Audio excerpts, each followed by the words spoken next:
राष्ट्रीयकरण और जो निजीकरण के ऊपर बहस छिड़ी और वामसेन की तरफ से 300 के करीब जिलों में जिला क्लस्टर कन्वेंशन BS4 के माध्यम से लगाए गए और इस महाजन जागरण में बहुत सारे लोगों ने हिस्सा लिया और इसी कड़ी में अभी वामसेन के राज्य अधिवेशन लगाए जा रहे हैं। इसमें आज हरियाणा का जो राज्य अधिवेशन है उसमें दूसरा दिन है, तो बड़ा अच्छा ही विषय है जिसमें मेन जो सब्जेक्ट है वो राष्ट्रीयकरण का तो रोड मैप। लोग आवाज उठाते हैं कि निजीकरण मुर्दाबाद, प्राइवेटाइजेशन खत्म करो, ये करो वो करो, सिर्फ समस्या का बखान कर रहे हैं, उसका कारण और निवारण इसके ऊपर कोई ठोस कदम नहीं उठाया जा रहा। क्योंकि देश में दो ही विचारधारा है, एक समतावादी और दूसरी विषमतावादी। समतावादी विचारधारा देश में समानता चाहती है, आर्थिक तौर पर भी, सामाजिक तौर पर भी, राजनीतिक तौर पर भी। भारतीय संविधान ने राजनीतिक तौर पर समानता ला दी है, मगर आर्थिक तौर पर और सामाजिक तौर पर यह समानता केवल एक सफल रह गई और एक ऐसा भयानक सफर है जिसमें राजनीति तो आपको बड़े अच्छे वादे करेगी, बड़े अच्छे अच्छे सपने दिखाएगी कि हम ये करेंगे, हम वो करेंगे, और जो समाज के जो सामाजिक संगठन है वो जो ब्राह्मणवादी सोच पे काम कर रहे हैं, चाहे वो दक्षिणपंथी संघी विचारधारा के लोग हों या जिसको वामपंथी विचारधारा कहते हैं कम्युनिस्ट, चाहे उसके लोग हों, वो सभी आपको नारे लगाएंगे कि निजीकरण बंद करो, प्राइवेटाइजेशन बंद करो, सबको पक्का रोजगार दो, पक्की नौकरी दो, समाज का समान वेतन दो, मगर कैसे दिया जाए? समस्या केवल रोजगार की नहीं है, समस्या केवल सामाजिक भी नहीं है, समस्या जो जीवन स्तर की भी है कि हम किस तरह का जीवन स्तर जी रहे हैं। आज मैं सुबह फेसबुक पे ब्रूट नाम से एक चैनल आता है, BRUT ब्रूट के नाम से, तो उसमें बड़ा बखान किया जा रहा है कि जो मेट्रो शहर है जैसे गुड़गांव है, दिल्ली है या दूसरे शहर बड़े बड़े, तो उन शहरों में रोजगार बढ़े हैं और इतने बड़े हैं कि एक आदमी दो रोजगार कर रहा है। 9 से 5 बजे तक ड्यूटी करता प्राइवेट, फिर 5 से लेके 7 बजे तक वो अपना खाना वगैरह निपटाता है और 7 बजे के बाद फिर वो कोई ओला चला रहा है, कोई उबेर चला रहा है, कोई पिज्जा डिलीवरी कर रहा है, कोई रेस्टोरेंट में काम कर रहा है। तो ये बात आती है, तो आप सोच सकते हैं कि जो आज का आधुनिक युग है उसमें जो प्राइवेटाइजेशन या ग्लोबलाइजेशन जो हो रहा है उसमें रोजगार के अवसर लोग बखान कर रहे हैं कि रोजगार के अवसर मिल रहे हैं। क्या आदमी को जीवन जीने का जो टाइम है, समय है, वो मिल पा रहा? जो आदमी 9 से 5 तक प्राइवेट नौकरी करेगा उसके बाद फिर वो ओला उबेर या रेस्टोरेंट में काम करके पैसे कमाने की मतलब धुन में लगा हुआ है, उसको मानसिक रोग हो रहे हैं। आप देख रहे हैं जगह जगह लोग आत्महत्या कर रहे हैं।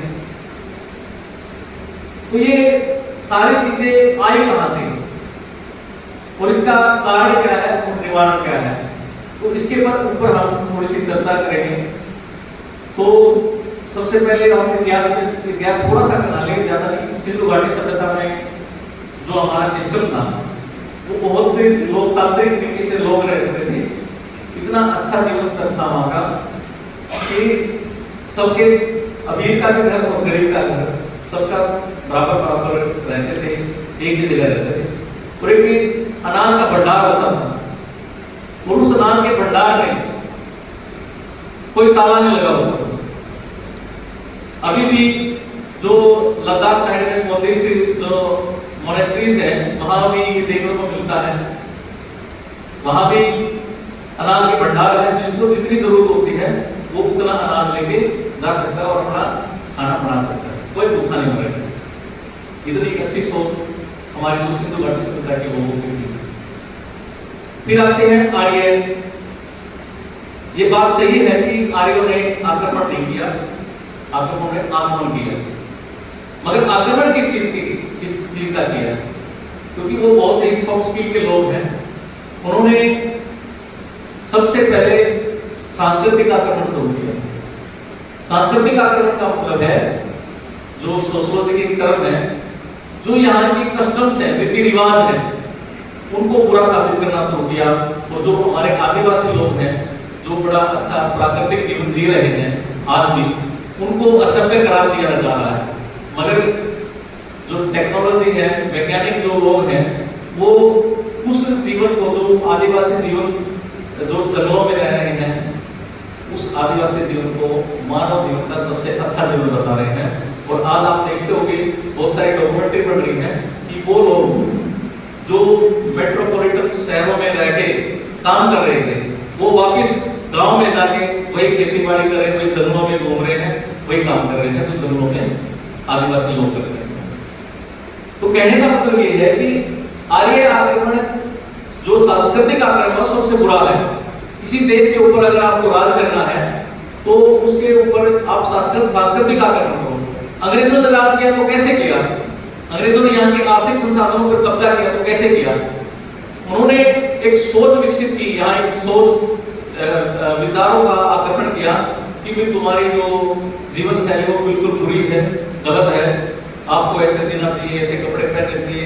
घर में भी पैंट कोट पहना दिया लोगों को। वहां से यहाँ से कच्चा माल ले जाते थे और वहां से अच्छे कपड़े बना के उनको ज्यादा प्रॉफिट पे इंडिया में ही बेच दिया जाता था। तो ऐसे ही आक्रमण किया आर्यों ने, और वो ऐसा आक्रमण था जिसको हम सांस्कृतिक आक्रमण कह सकते हैं। और उस सांस्कृतिक आक्रमण के जरिए वो जब शुरू में आए तो आक्रमण के लिए ही आए थे, मगर आक्रमण का सफल नहीं हो पाया, तो फिर उन्होंने सांस्कृतिक आक्रमण शुरू किया। और उस सांस्कृतिक आक्रमण के जरिए हमारे जो जनमानस है उनके मन में बहुत सारी चीजें बिठा दी। जैसे कि बुद्धिस्ट क्रांति हुई, बौद्ध क्रांति जो से जैन और बौद्ध धर्म जो आध्यात्मिक क्रांति कहा जाता है इतिहास में, मगर वो एक्चुअल में सामाजिक क्रांति है।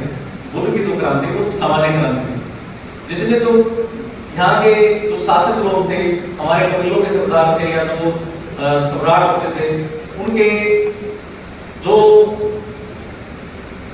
फैसला लेने के जो मंत्रालय पे कब्जा कर लिया उन्होंने। जैसे आप देखते होंगे कि चंद्रगुप्त मौर्य के समय में सेल्यूकस ने अपनी बेटी को चंद्रगुप्त मौर्य के घर में ब्याह। उसके बाद यूनान से उन्होंने अपना एक राजदूत यहाँ स्थापित किया, मैगस्ट्रीज। उन्होंने किताब लिखी इंडिका। इंडिका में तमाम आप बात के इतिहास के बारे में जानकारी प्राप्त कर सकते हैं कि वो क्या करते थे। तो उस इंडिका किताब में ये कहा गया कि जो यहाँ के लोग हैं वो बड़े ही मधुर व्यवहार से एक दूसरे के प्रति व्यवहार करते हैं, एक दूसरे के साथ रहते हैं। राजा है, राजाओं की लड़ाई होती है, सैनिक आपस में लड़ते हैं, मगर वो वहां के जिस देश पे आक्रमण या जिस राज्य पे आक्रमण करते हैं, वहां की जनता को, आम जनता को, खासकर किसानों को और उसकी जो फसल है या पेड़ पौधे हैं उनको बिल्कुल भी नुकसान नहीं पहुंचाते। कितनी बड़ी बात है। राजा आपस में लड़ते हैं, सैनिक आपस में लड़ते हैं, मगर वहां की आम जनता को, किसानों को बहुत पवित्र माना जाता था, तो उनको कुछ नहीं कहते और वो अपना लड़ाई लड़ते हैं, हार के जीतते हैं और चले जाते हैं। किसानों को जो लगान वगैरह देना होता थोड़ा बहुत दे देते हैं। तो इंडिका नाम की किताब ने कितनी बढ़िया बात लिखी। और उसने एक चीज और कहा, एक रिसर्च है वो, रिसर्च की बुक है वो, जो यूनानियों को देखते हैं आप इतिहास में देखेंगे तो यूनानी भी आर्य ही थे, क्योंकि आर्य एकदम नहीं आए हैं, ये 36 कबीले आए हैं टाइम के हिसाब से। तो यूनानी जो लोग थे वो मूर्ति पूजक भी थे, और उन्होंने यहाँ इंडिया के ऊपर रिसर्च की कि यहाँ के लोग इतने मजबूत कैसे हैं, इनको कैसे हराया जा सकता है। तो उन्होंने इंडिका नाम की जो मैगजीन की किताब थी उसमें पूरी रिसर्च लिखी, और वो रिसर्च के जरिए उन्होंने जो यहाँ के शासक लोग थे, सम्राट थे, उनके घरों में अपनी लड़कियां पढ़ानी शुरू कर दी। और जो निर्णय लेने के जो पद होते थे, जो मंत्रालय होते थे, जो आज भी जो मंत्रालय, सभी मंत्रालयों पर इन्हीं का कब्जा है। कहने को तो हमारे प्रधानमंत्री भी ओबीसी है, राष्ट्रपति है वो आदिवासी है, मगर जो निर्णय लेने के जो ओहदे हैं, पद हैं, वो किसके पास है? वो सभी को पता है, वो सभी इन्हीं जो आर्य ब्राह्मण हैं, इन्हीं के जो ब्राह्मणवादी लोग हैं, इन्हीं के पास है। बौद्धिक क्रांति के बाद समाजी जीवन अच्छा चला, सम्राट अशोक और उसके जो पोते ने यहाँ किया, मगर एक साजिश के तहत उनके मंत्रालयों में अपने लोग बैठा दिए, और जो शासन व्यवस्था थी उसको पूरा का पूरा अपने कब्जे में ले लिया। मगर जो गांव और जो आम जनता है वो बहुत बनी रही, और जो साधन संसाधन है वो उनके हाथ में रहे, और पूरी तरह से वो कंट्रोल नहीं कर पाए। फिर उन्होंने बुद्धिज्म को आपस में लगा दिया, एक को महायान बना दिया, एक को हीनयान बना दिया। फिर महायान जीत गए, महायान जीतने के बाद फिर वो महायान भी बौद्धिस्ट थे, तो वो भी समस्या बने हुए थे। तो उनको हराने के लिए जो तुर्क थे उनको बुलाया गया, तुर्कों का जो गुलाम वंश था उन्होंने यहाँ के साधन संसाधन पर कब्जा किया। इन्हीं के जरिए ये विक्रमशिला, नालंदा, ये बड़ी बड़ी यूनिवर्सिटीज होती थी शिक्षा की, एजुकेशन की, उनको बर्बाद किया। उनको बर्बाद करने के पश्चात फिर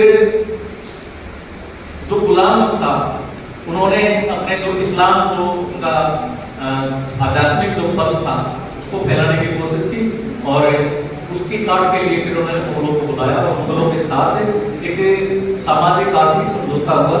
और उस सामाजिक आर्थिक समझौते में उन्होंने ये कहा कि जो हमारा भारत में जो भी लोग रह रहे हैं, इसका जो सामाजिक ताना बाना है इसको आप बिल्कुल नहीं छूओगे, और जो आर्थिक संसाधनों पे जो कब्जा है, जो सामंत लोग बैठे हैं, उनको भी मतलब कुछ नहीं कहा जाएगा। जो सिस्टम है वो वैसा चलता रहेगा, आप राज करो।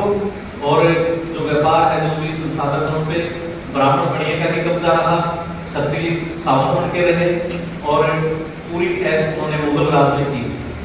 मगर मुगलों में भी थोड़ा सा अपने लोग पढ़ने लगे, जाने लगे, शासन व्यवस्था में पहुंचने की कोशिश करने लगे, और मुगल साम्राज्य को तोड़ दिया गया। बहुत सारे, जैसे मुगल सम्राट मराठों ने तोड़ा, जाटों ने तोड़ा, बहुत सारे लोग थे जिन्होंने क्रांति शुरू कर दी। उसको दबाने के लिए फिर उन्होंने अंग्रेजों का सहारा लिया, और अंग्रेजों के टाइम में भी जो भी बड़ी बड़ी पोस्टें होती, जो निर्णय लेने के जो ओहदे होते थे, वो सभी के सभी इन्हीं ब्राह्मणवादियों के पास रहे। और उसको तोड़ने के लिए आप इतिहास देखते हो, पढ़ते हो, तो उसमें छत्रपति साहूजी महाराज, सियाजी गायकवाड़ जी, और हमारे सामाजिक क्रांति राष्ट्रपिता ज्योतिबा फुले की जो सामाजिक क्रांति हुई, उससे भी मतलब थोड़ा सा बदलाव यहाँ आना शुरू हुआ। और अंग्रेजों ने, क्योंकि अंग्रेज पढ़े लिखे थे, बड़े बुद्धिजीवी भी थे, तो उन्होंने यहाँ की जो आम जनता है उनके फायदे के लिए, उनको ऊपर उनके जो जीवन है उसको ऊपर उठाने के लिए कुछ आर्थिक सुधार के, कुछ प्रशासनिक सुधार के, और वो आर्थिक और प्रशासनिक सुधार जो ये ब्राह्मणवादी लोग हैं इनके जो मंसूबे थे उनके ऊपर चोट करते हैं, और मंसूबों पर चोट होने की वजह से वो एक आंदोलन चलाते हैं जिसको स्वतंत्रता संग्राम कहा जाता है। और ये जो स्वतंत्रता संग्राम है, ये कोई भारत देश को आजाद करने का संग्राम नहीं था, ये ऐसी कोई उनकी मंशा नहीं थी। इनके मोतीलाल नेहरू जी का जो संविधान था उसमें ये कहा गया कि आप राज करते रहो, अंग्रेजों का राज होता रहेगा, हमें केवल स्वाधीनता की चाहिए, मतलब आधे अधूरी आजादी चाहिए। इन्होंने ऐसे ऐसे संविधान बनाए, मगर बाबा साहब डॉक्टर भीमराव अम्बेडकर जैसी शख्सियत जब विदेश से पढ़ के आई और यहाँ इनके षड्यंत्र को समझा, तो उन्होंने अपने जीवन का जो पूरा का पूरा जो लक्ष्य और उद्देश्य है वो यहाँ के मूल निवासी लोगों को स्वाभिमानी बनाने के लिए समर्पित किया। और उसका रिजल्ट क्या रहा? उसका रिजल्ट ये जो भारत का जो संविधान आज हम देखते हैं जो बड़ा, जिसमें संविधान की जो आर्थिक नीति थी, उस आर्थिक नीति का हमें जो फायदा मिला वो काबिल तारीफ है। और बाबा साहब का जो आर्थिक सिद्धांत था, उनकी जो किताब है, वो किताब या जो उन्होंने ज्ञापन दिया था 1940 में, स्टेट एंड माइनॉरिटी यानी कि राज्य और अल्पसंख्यक नाम की उनका ज्ञापन था। उसमें पूरा आप आराम से पढ़ सकते हैं। वो आर्थिक नीति, उसको स्टेट सोशलिज्म का नाम दिया गया। और जो स्टेट सोशलिज्म है वो एक ऐसा शब्द है जो हमारी मुक्ति का मार्ग बन सकता है। अभी हम मुक्त नहीं हुए हैं, तो हमारी मुक्ति का मार्ग बन सकता है। और जैसे इनका ब्राह्मणी जो षड्यंत्र था, वो षड्यंत्र, उसमें सबसे बड़ा रोड़ा कौन है? वो भारत का संविधान है। आप देखते रहिए हर षड्यंत्र में कामयाब रहे, ये मुगलों को भी भगाने में कामयाब रहे, ये अंग्रेजों को भी भगाने में कामयाब रहे, मगर बाबा साहब जैसे ही एंट्री करते हैं और भारत का संविधान जब बनता है तो इनके जो मंसूबे हैं उनके मंसूबों पर पानी फिर जाता है। और बहस छिड़ती है कि भारतीय संविधान में किस तरह की आर्थिक नीति का प्रयोग किया जाए।